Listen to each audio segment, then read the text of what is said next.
When she said I don't dance now, I make money moves, that was a mission statement for a whole new generation. Respect, but that's not the Mount Rushmore. Listen, cash rules everything around me. When that line dropped, it changed the whole hustle. The greatest tracks are never finished. They're just debated forever. Introducing the Sprite Living Tracklist. 50 tracks that shape the culture from 6 decades of hip-hop. Scan the QR code on a Sprite or Sprite Zero Sugar to see the full breakdown. Obey your thirst. Sprite. Hi, Laura. Hi, Jules. Happy summer. It is hot here in Florida. So how's the weather in Philadelphia? It's actually really nice today. I took my cat out on the deck. That's his favorite thing to do in the morning is coffee time outside on the deck. But we haven't been able to do it. First, we were in a heat wave for several days, and then we were in a rain wave for several days. So he was crying to go out this morning, and I have my Luke's cup of coffee. So I took him out. My phone actually died. So I took my Rory Gilmore Reading Challenge book outside, which is A Midsummer Night's Dream, and just read that outside with him for 20 minutes. That's perfect. That's a better way to avoid phone time to actually read. So it is perfect. I'm glad that your cat is able to actually be outside because I know with the heat wave, the little paws can actually burn. He's really sensitive about it too. It's really funny. The edges of our deck are shaded because there's a little fence around it. So he runs around the edge where it's shaded, and it just cracks us up because this is a cat that we found outside during COVID when we lived in Philly. And when I tell you he lived under cars, he lived under bushes, he'd be out there in all kinds of weather. It'd be pouring, raining, and we'd be looking for him, trying to make him an indoor cat. And now he can't even put his little paw on the deck. Oh, he's living the dream. They fed me. I got mom and dad to take care of me. Life is good. And especially dad, he loves his dad. So how is the weather in Florida? So the weather has been 100 degrees, just do not visit in Florida.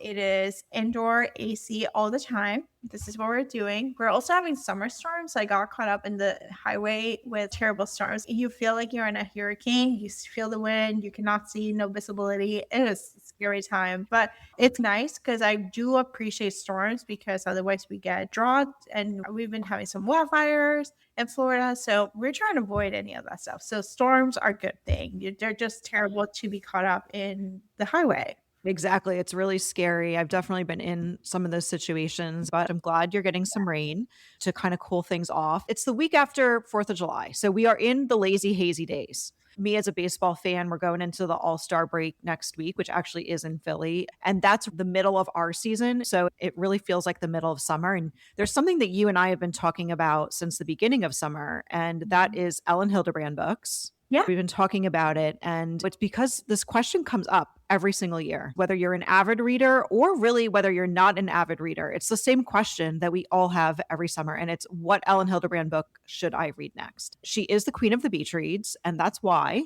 But she retired from beach reads. She retired from beach reads in 2024. She came back with Gossip Girl academia novels with her daughter. And I heard she's writing another book that's for adults that is about writers. Another thing I love about Elin Hilderbrand, of course, we know she's known for her Nantucket novels, but she also loves St. John. And I know you like her books set in St. John. Those are my preference. I think it's because I grew up in Puerto Rico, which is another U.S. territory.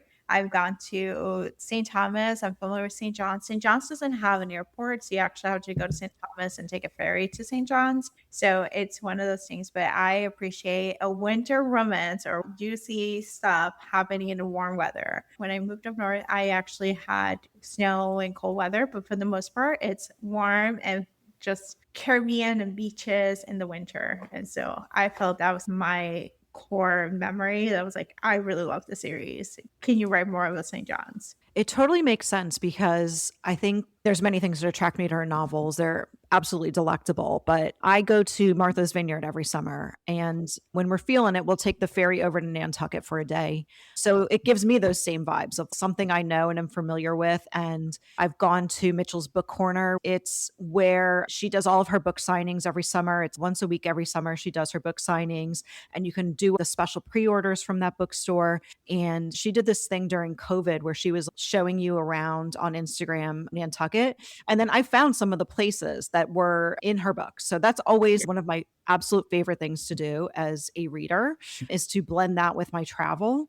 And then, of course, once in a while, you'll get a Martha's Vineyard setting. And then, ironically, she grew up in the Philadelphia suburbs. So she refers to the Philadelphia Eagles sometimes, which of course all of us Philadelphians love. I think she referred to Villanova in one, and that's where I went to school. I can really connect with the locations. Yeah, I think that's the beauty of it. I love when authors write about where they live and makes the setting so vivid and so lived through. I wish I had the time to write about Puerto Rico and Gossip Girl and all the different things in the Caribbean because there's such a rich culture. You get to feel it. That's what I love about having a place that's a real life setting and then actually seeing the transition because she's been writing this for 20, 30 years. So we've seen the transition of what the stores were in Nantucket at one point to what they are now, how things are moving, and the characters. There's a small town vibe. You're going to see the same people, you're going to have the same routines, you're going to go to the same places, the coffee shop, the bookstore, the bakery. And so you get to have that setting so lived in. And then at the same time,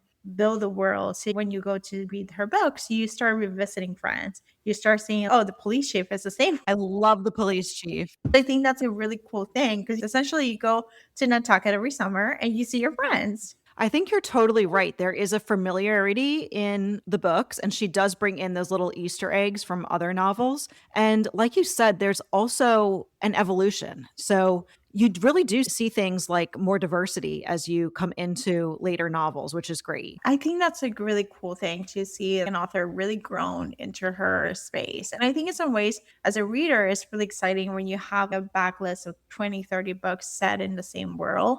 And then you can just go dive into it. And then the beauty of it, because it's set in the real world, there are other authors who are writing at the same location. So you get to experience it in multiple ways. It's literary travel. Essentially, I don't have to go to Nantucket to feel Nantucket. I don't have to go to New England to feel like I need a lobster roll. I actually get to experience that through writing. And that's a really cool thing to do as someone who is hiding over the summer in Florida. Summer in Florida is terrible. And she really does excel of all authors. I think that really is one of her strongest suits is really making you feel like you're there. And it's through these descriptions of food. The descriptions are so rich that it really does make you feel like you're there. She'll talk about the candle in the hotel and you can almost smell it because her descriptions are so rich.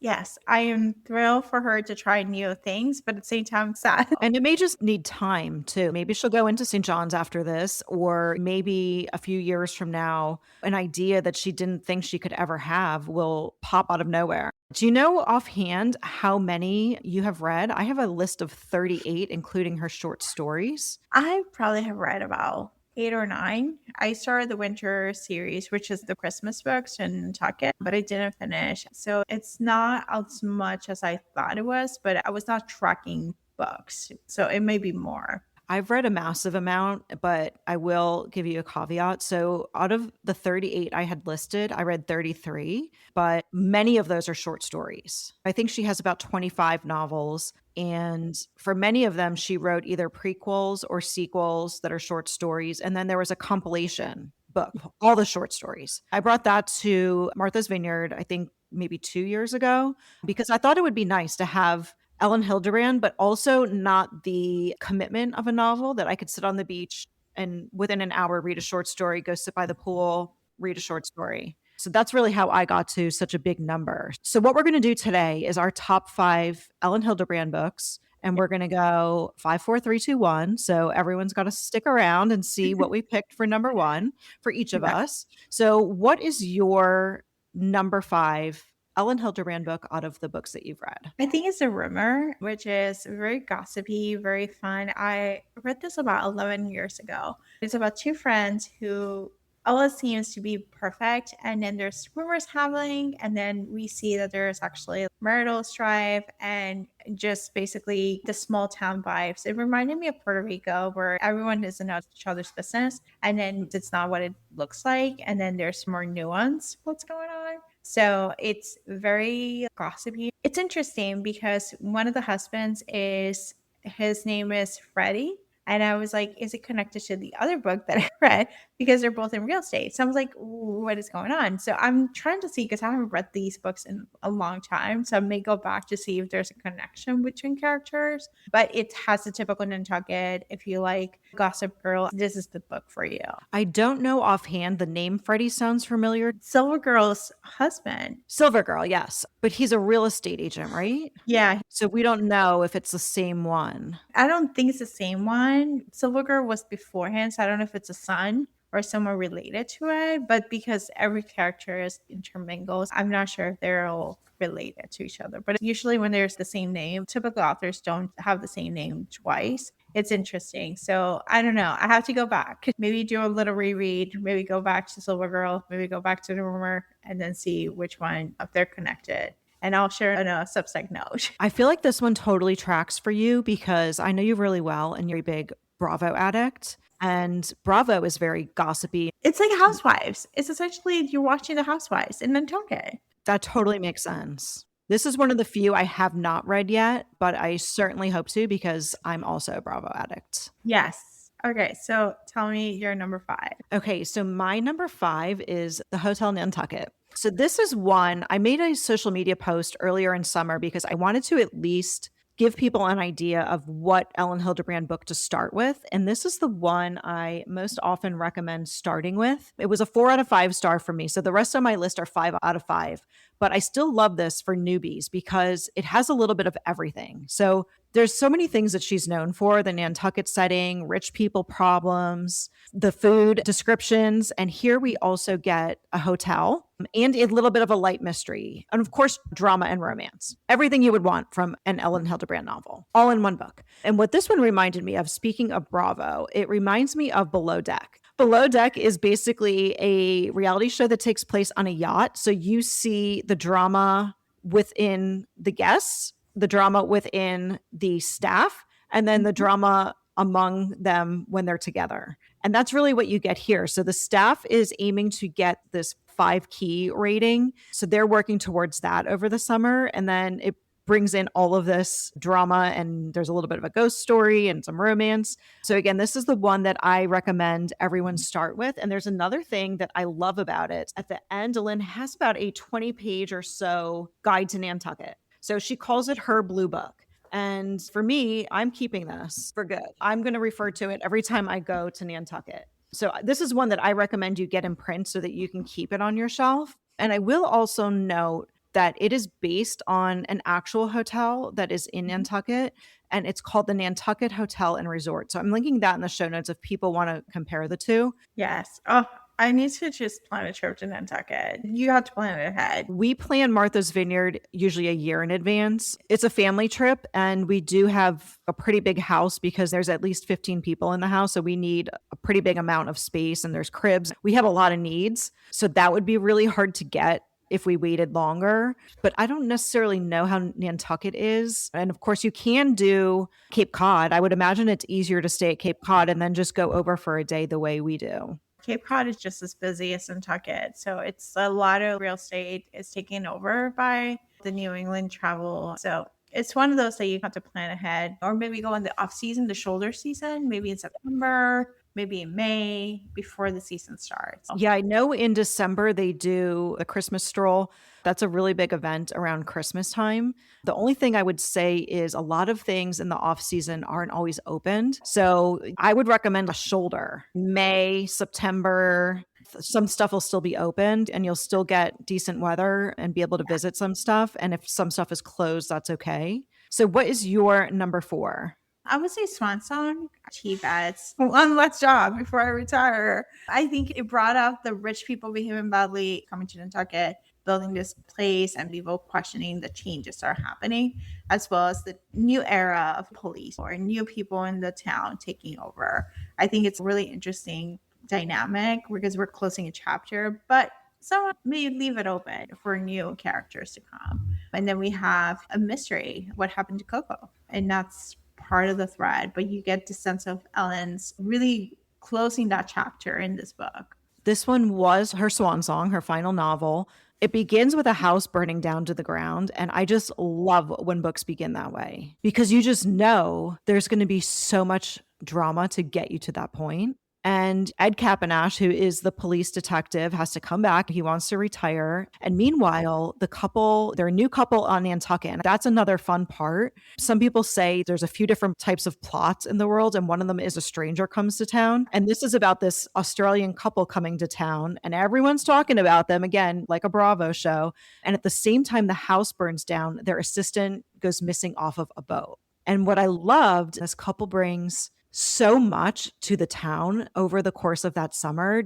I could not stop thinking about what a pink and white party would look like if I had it, or even a book club meeting for this book, because you can do the rosé, cotton candy. She had all kinds of things. Vodka soaked tomatoes with basil salt. It was the most delectable food. I almost wish they put this pink and white party when they did the Perfect Couple adaptation, so we could see it on the screen. I loved how she did all these Easter eggs, and I listened on audio, and she actually narrates the final chapter. Yes. It's a tall order to do your final novel knowing it's going to be your final novel. And I think especially because she's so known for this world, almost like Harry Potter is known, like it's a whole world. And I really did think she brought everything that we wanted. Yes, she did. And into the pop culture, the romance, the drama. She actually gave us closure on many of the characters. I decided to do show and tell for this one. Because it's her final book, I ordered it from Mitchell's Book Corner in Nantucket, and they usually do little gifts if you pre-order through them.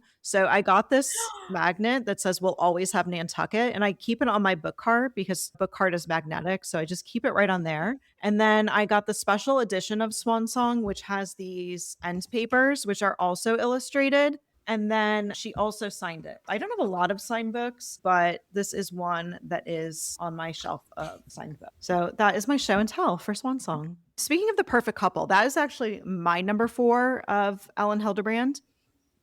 So this one, what I love about this, it's another trope that I love, which is a death at a wedding.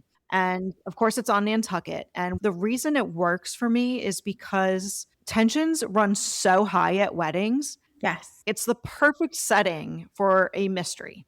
So someone dies and you don't know if it's a murder or an accident. And of course, then you don't know if it is a murder whodunit. And in the process, you learn all the secrets of the family who is at the wedding. This was actually the first Elin Hilderbrand book that was adapted. I had chills when it started. Yes, the song. So I wanted to ask you, there was this little flash mob kind of dance scene. I think it was the beginning of every episode. And I want to know if it was a love it or hate it thing. Were you on the love or hate? I loved it. I was doing the little dance and the song, but it was a good adaptation. And it kept you on the edge of your seat trying to figure out, are you going to be faithful to the book? And there are several differences. Several characters change. You actually don't get to meet Ed Capanash. And then the ending is different. Yeah, if you're one of those people who love the faithful book to meditation, that's not it. But it gives you the vibes of a stranger joining a rich family, a writer who is bigger than life, and a husband who's trying to figure things out. And then there's all these secrets and a family that's just dysfunctional. I also loved Dakota Fanning is also in this. Yes, and she was great. I thought she was awesome. It was just nice for me to see. Yeah, I remember when she was a little girl. She's someone who seems stable, who has a good sisterly relationship with her sister, and seems really grown up. She just continued to work her craft.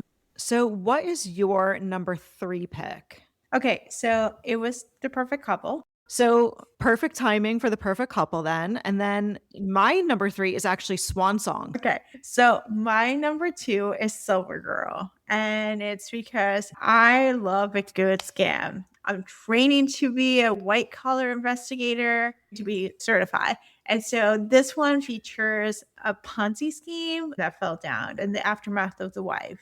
The wife of the guy who did the Ponzi scheme goes back to Nantucket to see her friend who has lost her husband. So they're in their 50s. And it's just, what do you do in middle age after a devastation? Now I'm looking at 50s, 5 years from now. I would like to revisit this book from a different perspective. It's a really great book. If you like rich people behaving badly, at the same time, friendships, there are actually long-lasting friendships. This one did not quite make my top 5, but it definitely could have. It's one that I loved as well. We're seeing more middle-aged protagonists now. I love that the women grew up in Philadelphia, so that was where it became fun for me to get all these little Philadelphia Easter eggs. So this was a great one for me too. Yeah, for sure. If you have been binging on the Madoffs, all out. There's a couple memoirs around this. I think this is a book for you. It's what happens to the family affected. There are victims, people are affected. All right, so what's your number two?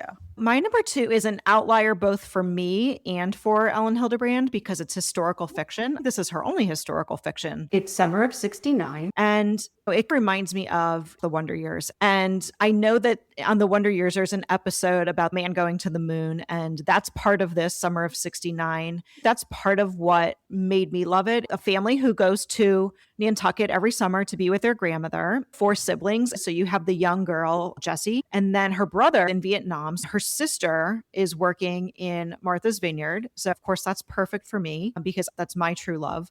And there are some civil rights plots with that. Jessie, the young girl in the book, has his sister pregnant with twins in Boston. So you have all these historic events happening in the summer, and there's a playlist that goes with it. I got so immersed in this time in history that I remember making a Pinterest board of all the different fashion and what the cars looked like. And it's so rare that I immerse myself so wholly in a book. And this was one of the few books that made me do that. So that's why I love it so much. I need to pick this one up. And I think because we grew up watching, I love the 70s, I love the 60s, I love the 80s. Yeah, I think that's an interesting point. So we have made it to number one. Yes, we have. What is your number one? It's the Winter in Paradise trilogy. So they have to be read together. They have cliffhangers in the in-betweens. But essentially, Irene has built her dream home in Iowa, and she finds out John may have his double life. He may have had a girlfriend. So they go back to St. John's to pick the remainings. And this was after Christmas with her 2 sons. Ellen actually has spent most of her winters in St. John's, so she's familiar with it. So you get the vibe of it, which is kind of cool. But you get the vibe of what a Caribbean island looks like beyond the tourists, what it looks like when you have a lot of money. Yeah, similar vibe to a Silver Girl. I enjoyed this trilogy as well. I think that I prefer the New England setting, and that's why it's not in my top 5. But what I think is interesting about this one, so I'm the type of person, you probably are too, that if you're at a pool or at a beach, you're kind of like looking at what everyone else is reading. And this is by far, over the years, the number one book and book series I see people reading. It's just the vibes. You're like, I'm in a Caribbean island. St. John's is such a remote island because they don't have an airport. So you have to make an effort. And it's a pretty cool thing too. There's a life happening there. Yeah, and you do get some interaction with locals in this book. And you also uncover the secret life. Yeah. God bless double life. So now on to my number one Elin Hilderbrand book. So here's how I'm going to sell it. It is not only my number one Elin Hilderbrand book, it is on my list of my favorite summer books, and I read over 125 books set in summer. It's on my top 10, so that's pretty big as well. It's also Katie of Beach Reads and Bubbly's favorite Elin Hilderbrand book, and it's the highest rated on Goodreads, and it is 28 Summers. Here is what's interesting about it too. 28 Summers is about a same time next year romance that occurs every Labor Day weekend on Nantucket over 28 summers, and it does involve cheating. Yeah.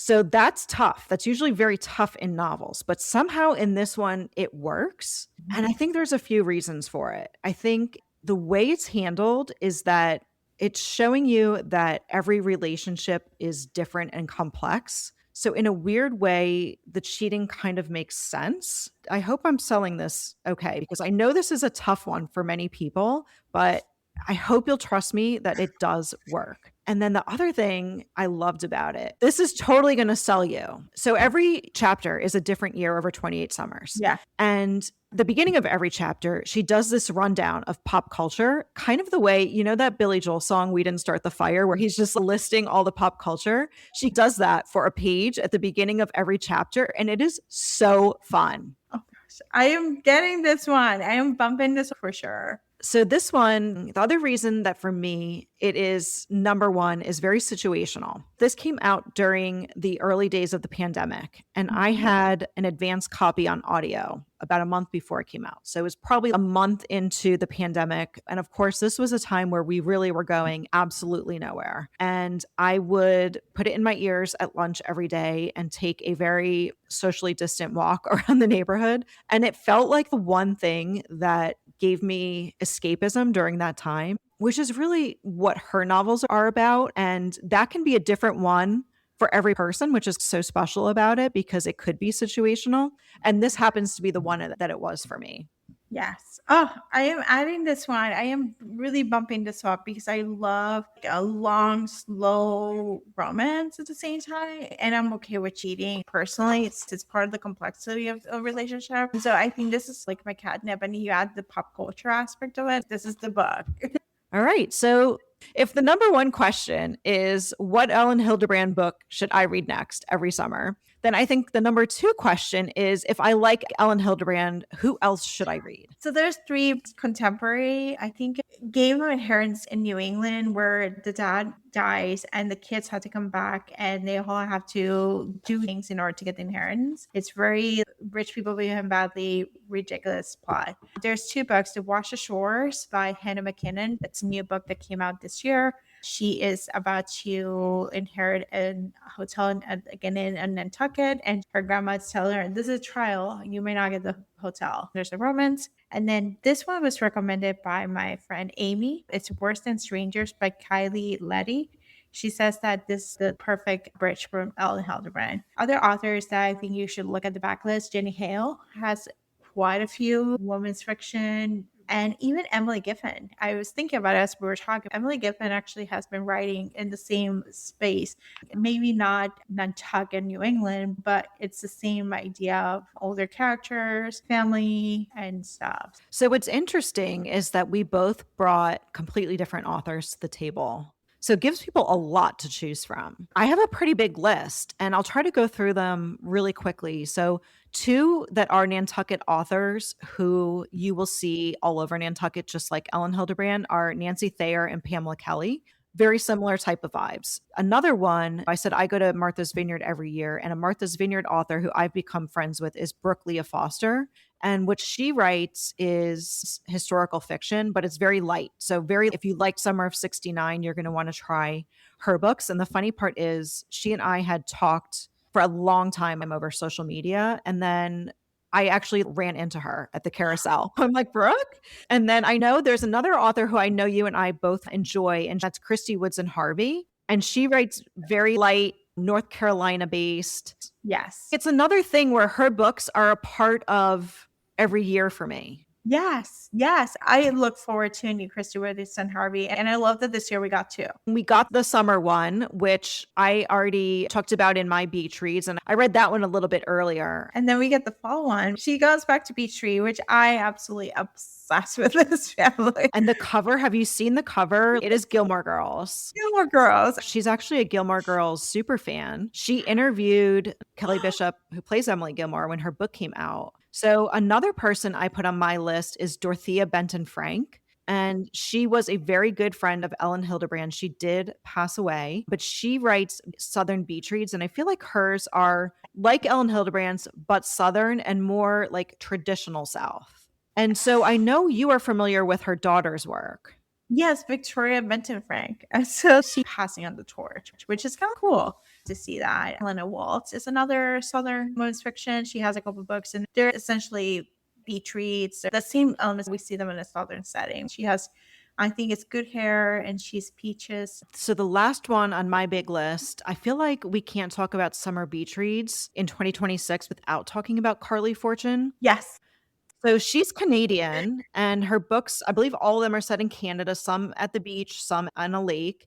But I feel like she's one of the most popular spicy summer romance authors right now. Yes, I'm not huge on her top books. I like her other books. Her Prince Edward Island is perfect. If you love Anne of Green Gables, you love friendships, and it's just this fun place. You also get to experience Canada. Yeah, I really liked that. That Prince Edward Island one was This Summer Will Be Different. And that was one of my favorites too. That's actually my favorite. And Meet Me at the Lake was really good, but that's a harder one that people didn't love. But I was like, I am obsessed. So like, you wrote it for me. You have grief. You have trying to figure out this dirty dancing complex. I'm like, what more can you ask for? And of course, her most popular one is Every Summer After, which is a lake romance. Second chance with your first love.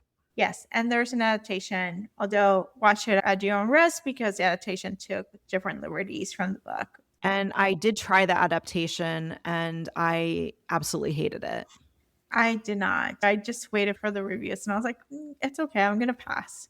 Yeah, I did not make it through the first episode. I feel bad saying that, but that's just one person's take on it. I don't think we mentioned, maybe we did earlier, but the 5-Star Weekend, which is an Elin Hilderbrand novel, is coming out July 9th. Yeah. This is what I'm going to be spending my weekend doing. Yeah, me too. And I hope people pick up 5-Star Weekend after watching the adaptation or find one of our top reads to pick. So I know that both of us are doing Substack articles to go with this podcast.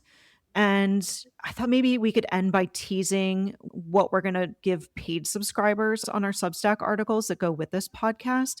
What are you going to give people who upgrade to a paid subscription to support your work on Substack for this podcast episode? So, in addition, for all the library access that I'm providing, I want to share the books that I tried this summer that did not quite work for an Elin Hilderbrand bridge. So there's a couple authors, a couple mysteries that I tried, and they were just not it. Maybe the book or maybe the author, but I'm going to share those books because it may not work for me, but it may work for you. Everyone has a different taste, and that's what I wanted to share. Yeah, that's basically what I'm doing too. I made a list of all the Elin Hilderbrand books and said whether I read it or didn't read it. There's one that I did not finish. And then for the rest of them, I gave my star rating for them. And I like to do that behind the paywall because that way I can be really honest. I don't want to hurt others' feelings. I gave a couple tips at the end of what I would pick, the two that I really did not like, and how to read the series, which order I recommend reading them in. And then I also made a principal PDF checklist because I know people like myself want to read all of them. So that is behind the paywall as well. And you made a good point that we all read differently. I know you're a very cozy and escapist romance reader and like mysteries as well. I read like Rory Gilmore. I will put both of our Substack links in the show notes. We're halfway through summer. I hope that the second half of your summer involves some Elin Hilderbrand. And same to you. Thanks for listening to the What to Read Next. For more book lists, cozy reads, and library tips, visit the whattoreadnextblog.com. Your next great read might be waiting there. When she said I don't dance now, I make money moves, that was a mission statement for a whole new generation. Respect, but that's not the Mount Rushmore. Listen, cash rules everything around me. When that line dropped, it changed the whole hustle. The greatest tracks are never finished. They're just debated forever. Introducing the Sprite Living Tracklist. 50 tracks that shape the culture from 6 decades of hip-hop. Scan the QR code on a Sprite or Sprite Zero Sugar to see the full breakdown. Obey your thirst. Sprite.